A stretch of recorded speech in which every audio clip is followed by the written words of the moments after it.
Okay, so we're back for another deep dive. And this time we're looking at a real nail-biter of a Oh, game. yeah. This one had it all.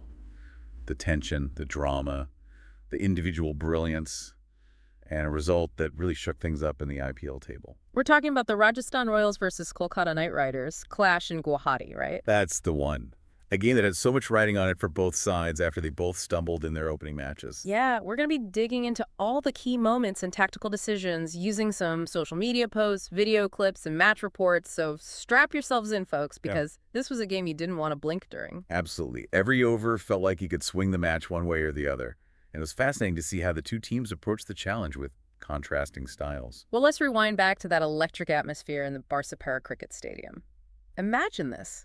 You've got the Rajasthan Royals reeling from the absolute thrashing they received at the hands of Sunrisers Hyderabad. Oof. Yeah. Conceding 286 runs is never easy to swallow.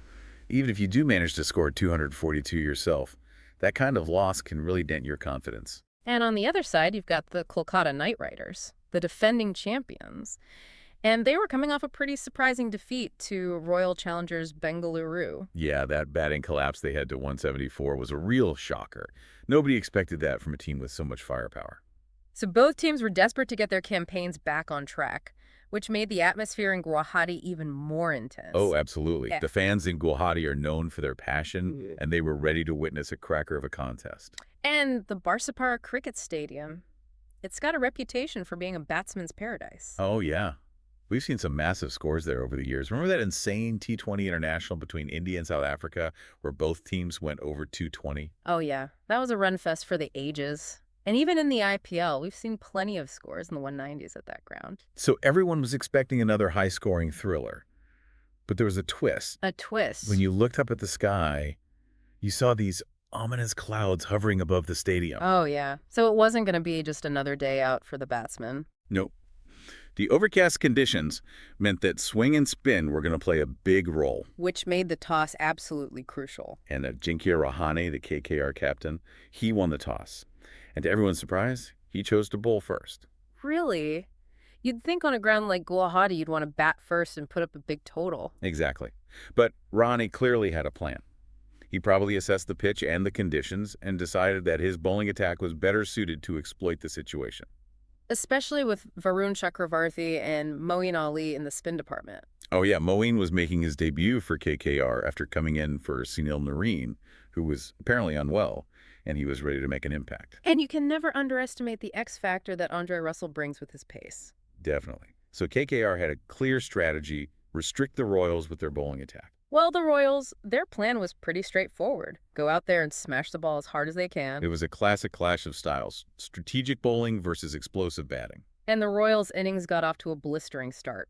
Oh yeah, Yashasvi Jaiswal, he was looking in great touch. Right from the second ball of the match, he smashed Spencer Johnson for a glorious cover drive for 4. He was clearly determined to make amends for his quiet first game. And Sanju Samson joined the party soon after. The two of them were finding the boundaries with ease. Jaiswal especially. That flick for 6 he hit off Harshit Rana in the third over, that was pure class. They had raced to 32 for no loss in just 3 overs. The KKR bowlers were under the pump. But then KKR made a crucial bowling change. They brought on Varun Chakravarthi in the 5th over. And that changed the entire complexion of the game. Oh, yeah, Chakravarthi. He's got this uncanny ability to make things happen, and he did just that in his very first over. He bowled that beautiful googly to Sanju Samson, who was looking so dangerous up until that point. Samson completely misjudged the delivery, and Quinton de Kock took a sharp catch behind the stumps. A huge wicket for KKR. And it got even better for them on the very next ball. Really? What happened? Chakravarthi trapped Vidish Rana, LBW, first ball. 2 wickets and 2 balls. The Royals were suddenly reeling at 32 for 2. Talk about a momentum shift. It was a masterstroke from Rahane to bring on Chakravarthi at that stage. And the spinner delivered in style. Jaiswal tried to counterattack with a lofted cover drive off Vaibhav Arora, but the damage had been done. The power play ended with the Royals at 45 for 2, and KKR were firmly in control. Then came the local boy Rayan Parag. He was captaining the Royals in this match, and the crowd was really behind him. You could sense the expectation every time he walked out to bat. and he didn't disappoint. He came in with a lot of intent. Right from his first ball, he played this audacious lofted cover shot off Moeen Ali for 4. What a way to announce your arrival. He Yeah. wasn't afraid to take on the spinners. And Jaiswal was starting to find his rhythm again.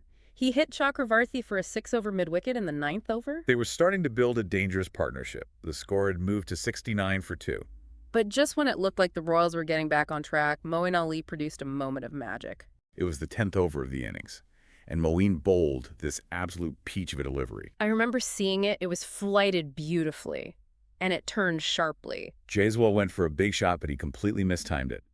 And Andre Russell took a comfortable catch at long off. Another crucial wicket for KKR, and a big blow for the Royals. It's a real shame for Jaiswal. He was looking good for a big score, but Moeen's brilliance put an end to his innings. Then came Dhruv Jurel, the young wicketkeeper batsman who had played a blinder of an innings in the Royals' previous game. He was their finisher in the last game, but he was coming in much earlier this time. And he found himself in a tricky situation. Yeah, KKR spinners were on fire, and they didn't give Jurel any breathing space. When Indu Hasaranga got into the act as well, he dismissed Shimron Hetmeyer, caught at mid-wicket for just 8 runs. The Royals were in deep trouble at 76 for 4 at the halfway stage. It felt like their innings was unraveling. It was. And KKR's spinners deserved all the credit. They had bowled with discipline and guile. And the Royals had no answers. Moeen Ali bowled a really tight 11th over, conceding just 3 runs. He was really squeezing the life out of the Royals' innings. And then Chakravarthi struck again this time, removing the dangerous Hetmeyer with a clever carom ball. It was a fantastic piece of bowling from Chakravarthi.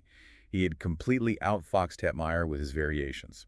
Parag tried to counterattack with a 6 off Moeen over long on, but it was a desperate attempt to break free from the shackles. He was eventually dismissed in the 14th over, skying a catch to Venkatesh Iyer off Chakravarthi. The Royals were now 6 down for 110 runs and in deep trouble. Yeah, I saw a tweet at the time that said something like, "Poor tactics and no fight at Guwahati." It pretty much summed up the situation. The boundaries had dried up, and Jurel was left to fight a lone battle. It was a thankless task for the young batsman. He was running out of partners. Harshit Rana returned to the attack and removed Tushar Deshpande, caught at point for a paltry 4 runs. The Royals were now 120 for 7 with 5 overs remaining. They were staring down the barrel. Even the usually boisterous Guwahati crowd had gone quiet. They could sense that their team was in big trouble. It was a far cry from the run fest they had been expecting. But Jurel, he didn't give up. He kept fighting till the very end. He smashed Andre Russell for a massive 6-over, deep mid-wicket in the 17th over. That brought a bit of cheer back to the crowd, but it was too little too late. KKR had a firm grip on the match, and they weren't going to let go. Russell had his revenge in the next over, cleaning up Jofra Archer with a pinpoint Yorker. It was a clinical performance from KKR in the death overs. They used their pace and spin variations to perfection. Spencer Johnson then got rid of Sandeep Sharma in the 19th over, leaving the Royals 9 down for a 145. Jurel managed to hit one last boundary off Rana, but that was it. The Royals finished their innings at a below-par 151 for 9. It was a disappointing total, considering the reputation of the Barsapar Cricket Stadium. Yeah, but you have to give credit to KKR's bowlers. They bowled superbly. Chakravarthi was the pick of the bowlers, with figures of 3 for 25. And Moeen Ali had a great debut, picking up 2 for 18. They were ably supported by Russell, who took 2 for 30, and Rana, who chipped in with 1 for 28. So 152 to win. It wasn't a huge target, but it was still a tricky chase considering the conditions. Yeah, the pitch was still offering some assistance to the bowlers, and the Royals had Jofra Archer in their ranks. He can be a real handful with his pace and swing. So KKR needed a good start from their openers, Quinton de Kock and Venkatesh Iyer. And to Kock, he looked an ominous touch right from the start. Yeah, he played a couple of lovely shots early on just to get his eye in. He hit a boundary through the covers off Archer in the 2nd over. He was clearly looking to be positive and put the pressure back on the Royals bowlers. But Archer, he struck in the 4th over. He got Venkatesh Iyer to edge one to Sampson behind the stumps. A good start for the Royals. They had the early breakthrough they were looking for. But de Kock, he was still there, Hmm. and he was looking dangerous.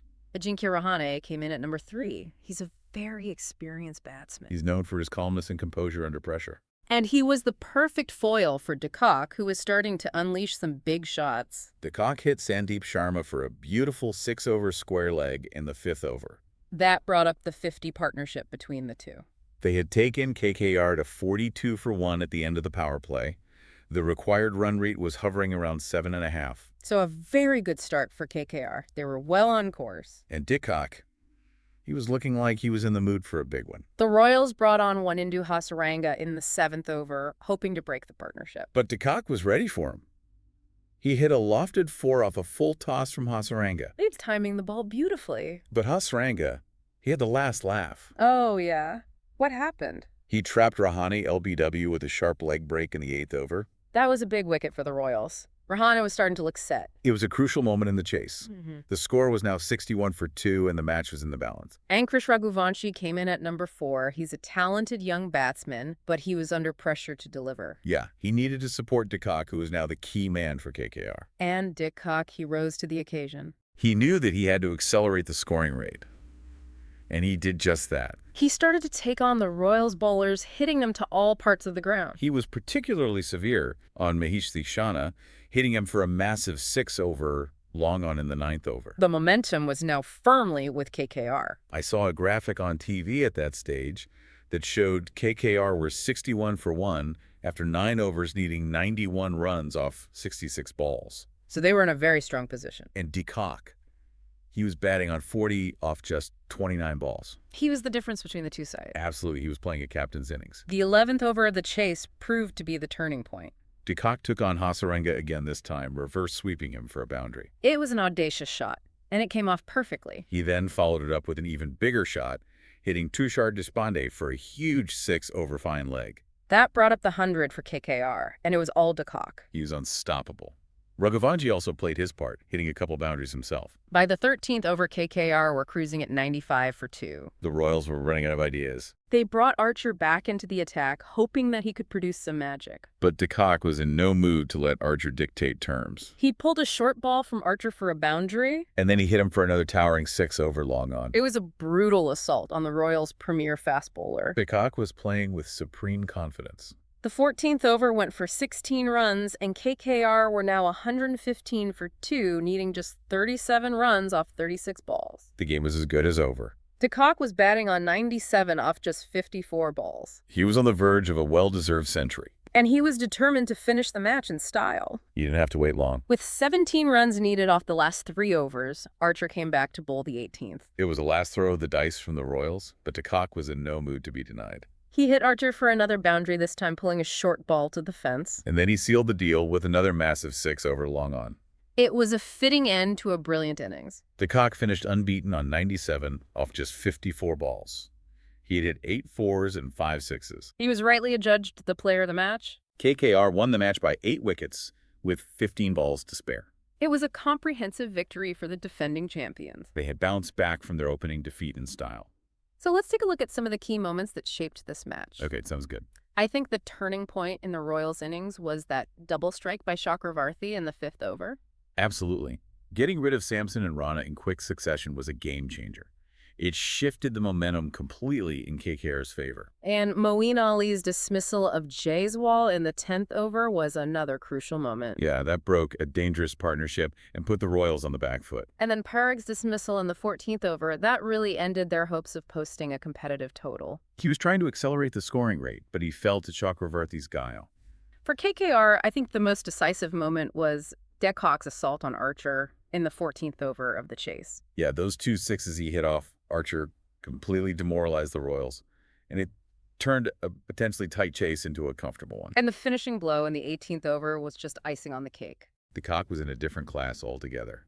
So let's talk about some of the standout performances from the match. Well, De Kock's innings was obviously the highlight of the match. Yeah. He was simply brilliant. He showed a lot of maturity and composure under pressure. Yeah, he absorbed the pressure early on and then exploded when the time was right. Varun Chakravarthi was outstanding with the ball. He bamboozled the Royals batsmen with his mystery spin. He was well supported by Moeen Ali, who had a great debut. And Andre Russell? He was his usual destructive self with both bat and ball. Yeah, he chipped in with a couple of wickets and some quick runs towards the end. For the Royals, Jurel and Parag showed some fight, but they didn't get enough support from the other batsmen. Yeah, it was a disappointing batting performance from them. From a tactical point of view, KKR's decision to bowl first was spot on. Yeah, they read the conditions perfectly, and their bowlers exploited the situation brilliantly. And the early introduction of spin was a masterstroke. It completely disrupted the Royals' rhythm. And for the Royals, their over-reliance on big hitting cost them dearly. Yeah, they needed to rotate the strike more and build partnerships. So in the end, it was a well-deserved victory for KKR. They were the better team on the day, and they outplayed the Royals in all departments. So what does this result mean for the two teams? Well, KKR have moved up to 6th place in the points table. While the Royals are languishing at the bottom. It's still early days in the tournament, but this win will give KKR a lot of confidence. While the Royals, they need to go back to the drawing board and figure out what went wrong. They need to find a way to counter spin bowling, and they need to be more consistent with their batting. So some big questions for the Royals to answer. Definitely. They need to find solutions quickly if they want to challenge for the title. Well, this match has certainly set the cat among the pigeons in the IPL. It has. It's shown that the defending champions are still a force to be reckoned with. And it's also shown that the Royals are still a work in progress. It's going to be fascinating to see how these two teams perform in their upcoming matches. Absolutely. The IPL is always full of surprises. And the season is proving to be no different. Well, one thing's for sure. We're in for a thrilling ride. So what are your thoughts on the Royals' captaincy situation? Do you think Parag is the right man for the job? Or do they need a more experienced leader? That's a tough one to answer. Yeah. Parag is a talented young player, but he's still learning the ropes of captaincy. It's a lot of responsibility for someone so young, and it's probably affecting his own batting as well. Maybe the Royals need someone with a bit more experience to guide them through this tough phase. And what about KKR's spin-heavy strategy? Do you think it's sustainable in the long run, or will they need to adapt their approach depending on the opposition and the conditions? It's a good question. Yeah. KKR have a formidable spin attack, but they can't rely on it all the time. They need to have a plan B for when the pitches are not conducive to spin bowling.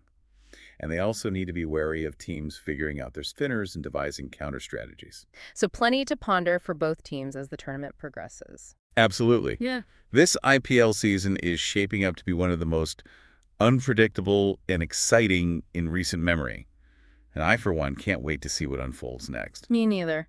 Thanks for joining me for another deep dive. It was a pleasure as always. And we'll be back soon with another exciting episode. Until then, keep following the IPL action. And keep those deep dives coming. You got it. See you next time. Bye for now.